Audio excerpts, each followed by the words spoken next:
Hi, I'm Deboki and this is Okie Dokie Boki, and today I am going to be talking about two romance novels, one that I really loved and one that I really didn't. I don't know why, but lately I've been kind of like on a kick of doing these sort of like dual book reviews. I did it for the music nostalgia video, I did it for the horror heroines video. I think part of it is just like it's nice to squeeze two reviews in at once, and also part of it is just that like I like that by combining two different books you can sometimes talk about like bigger picture stuff. And like obviously like I am not planning to do these dual book reviews like all the time, so if you hate them, don't worry, I will also from time to time probably go back to just reviewing one book at once or reviewing too many books at once. But I'm gonna do it today because there is kind of some like bigger picture stuff I want to talk about in terms of feminist romances, or like what it even means to describe a romance as feminist. But before we get there, let's talk about the books. The first one I'm going to be talking about is Like Lovers Do by Tracy Livesay, and the second one is going to be The Rogue of Fifth Avenue by Joanna Shupe. So the first book, Like Lovers Do, this is actually the second book in Livesay's Girl Trip series, but it's the first book of hers that I've read. I have to be completely honest about something first. In the romance novel cover discourse, which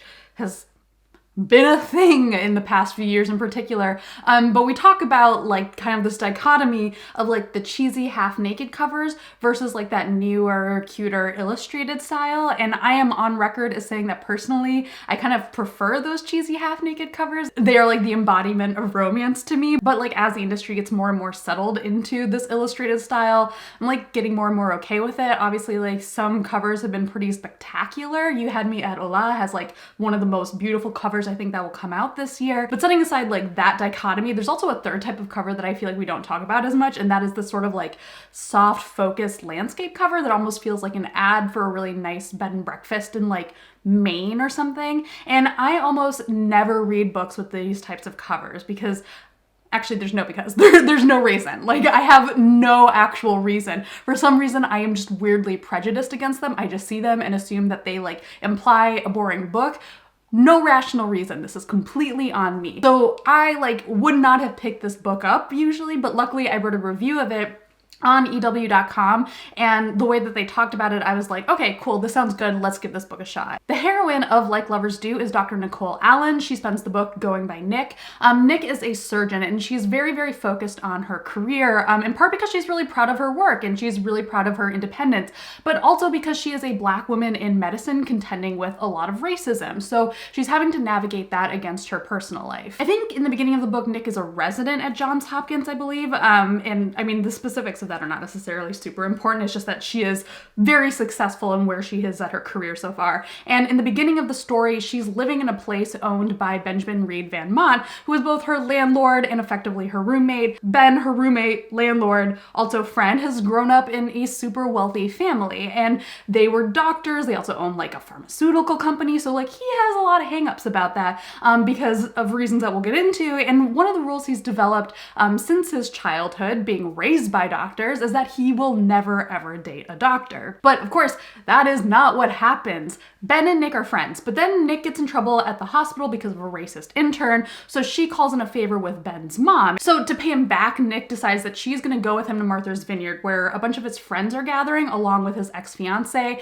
and she's going to basically pretend to be his girlfriend, you know, to kind of like make sure that the ex-fiance is not getting any ideas. But this is a romance novel, so like we all know how that goes. I was excited for this book in part because I've been wanting to read more friends to lover romances, and the review promised that I had read. It also promised hammock sex, and I've read a lot of romance novels and I have not read hammock sex yet, so I was like, cool, let's see how that works. I will say that I found the writing in this book to be a little bit bumpy. The dialogue in particular is very clunky. It's weighed down by a lot of exposition that is both awkward and really unnecessary. And it's the kind of thing that would often be really distracting for me. It would keep me from like enjoying a book. I've definitely DNF books for less. But I had a lot of goodwill going into this book because of the premise of the Girls Trip series, which is that it's set around Nick and her group of college friends who gather every year. It reminded me of my group of college friends who I reunite with every year, but also can't reunite with this year because of the pandemic.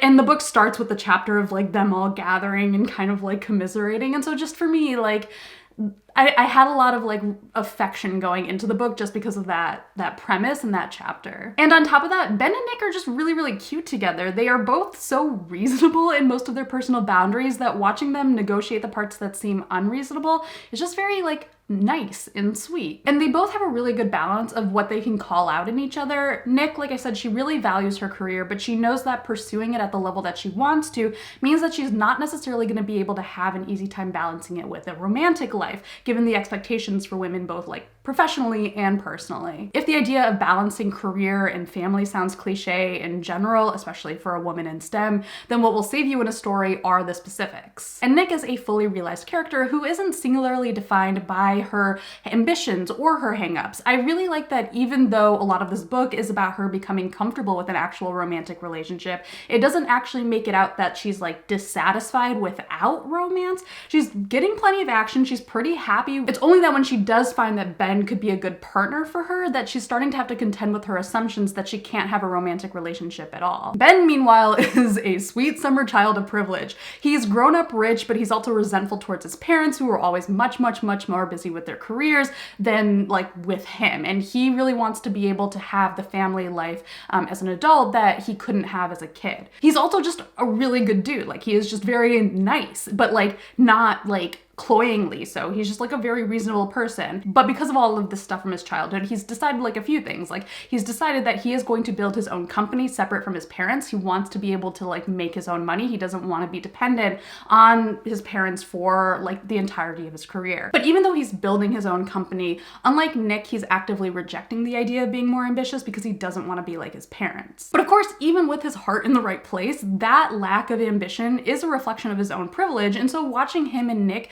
kind of like negotiate their professional and personal aspirations was just like the exact kind of romance that I love to read right now. That's just like about two people communicating and becoming better for it. And so I love this book, and I came out of it super charmed. Far less charming for me was The Rogue of Fifth Avenue by Joanna Shoup. This book is the first in her Uptown Girls series, which is set in America during the Gilded Age. The heroine of the book is Mamie Green. She's an heiress who secretly helps the poor by stealing money from the rich and redistributing it. She's also about to get married, and so like this whole marriage thing's been in the works for a while, and she's like only just starting to be like, like maybe I don't want this. Adding to that sort of like, like maybe I shouldn't get married is Frank Tripp, her dad's lawyer, who is hot and clever and suave. He's also hiding a secret, which is that he actually grew up among the poor tenement residents that Mamie has been helping. He's been lying about his roots and his education for a long while so that he can become a successful lawyer, but now his job is basically chasing Mamie around the city, except that he's also obsessed with her boobs. They end up working together to protect one of Mamie's tenement friends, and so everything from there kind of goes haywire, and then they fall in love and, all that stuff. I've read several Joanna Shoup books at this point, and the thing that draws me in is I think particularly her most recent series have all been set in this Gilded Age America, which makes them like pretty unique, I think. But this is the book that sort of solidified a thing for me that I've been kind of like slowly starting to suspect, which is that I find her books consistently kind of frustrating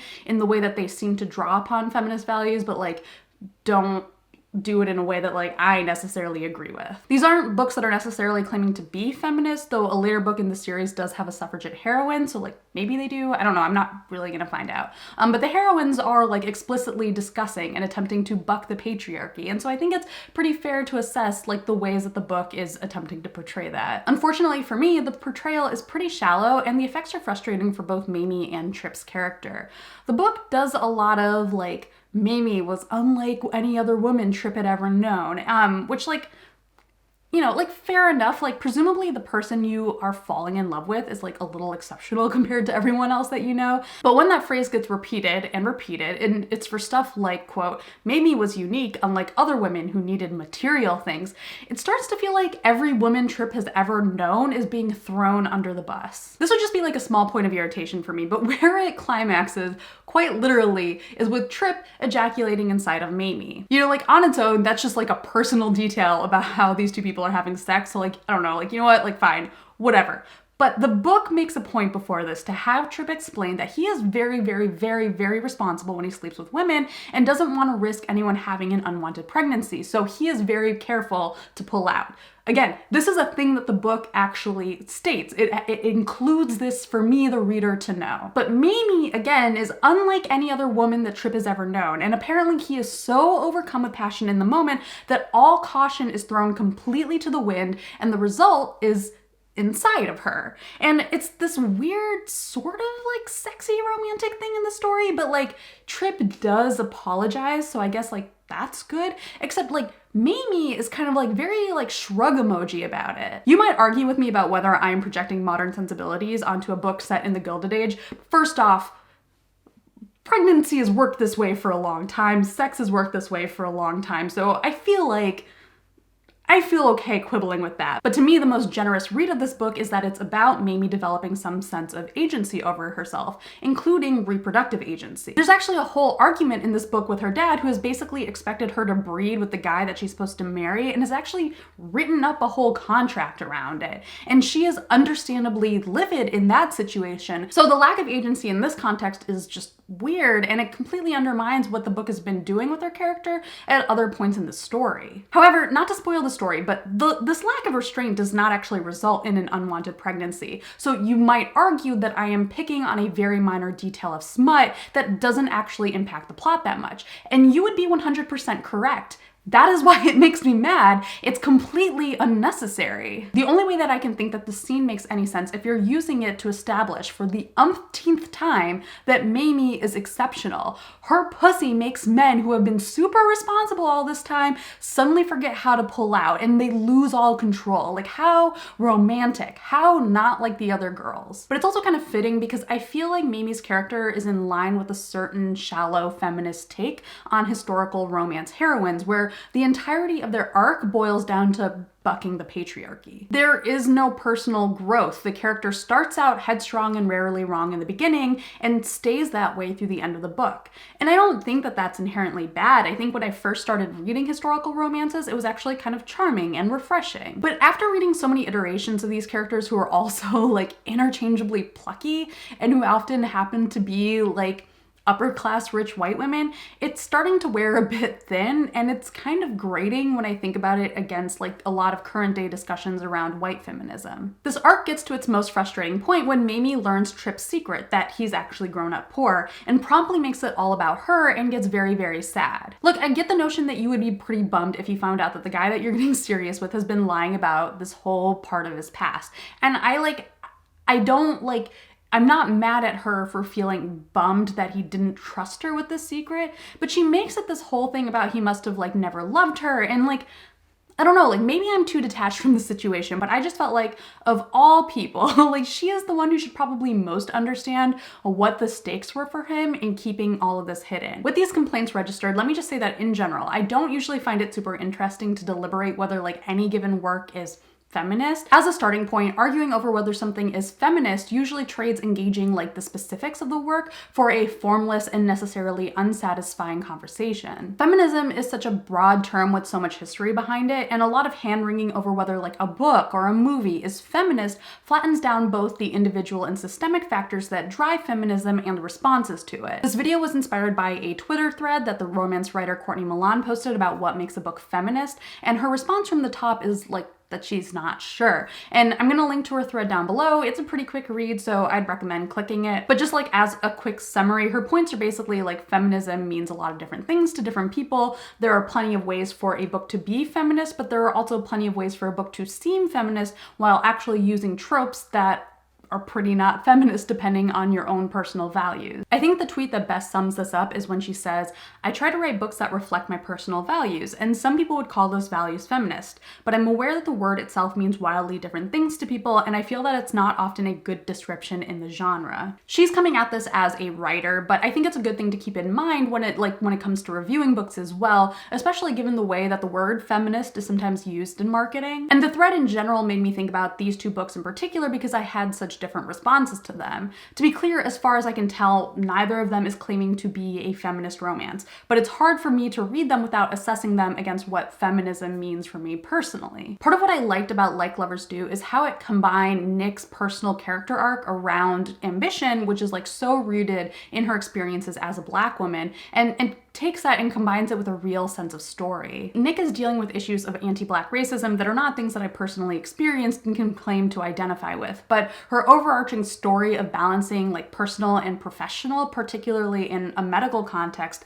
is really familiar to me in a lot of the conversations that I've had with friends as women working in STEM and STEM adjacent fields. And I like watching her win that journey for herself, and I like watching her with Ben. Meanwhile, The Rogue of Fifth Avenue feels like less subtle in its use of feminist dressing, which I think is like a fair part of many historical romance novels, you know, that are trying to bring in these conversations that are like very public and prominent now to a setting where they may not have been as publicly prevalent. But in this case, it's also what ends up being like kind of frustrating about the book itself. The ways that the book seems to have feminist values I can agree with up until it completely undermines them. But like, why do this comparison? Like, if feminism is so many different things to everyone, like why assess these books along these lines and why compare them?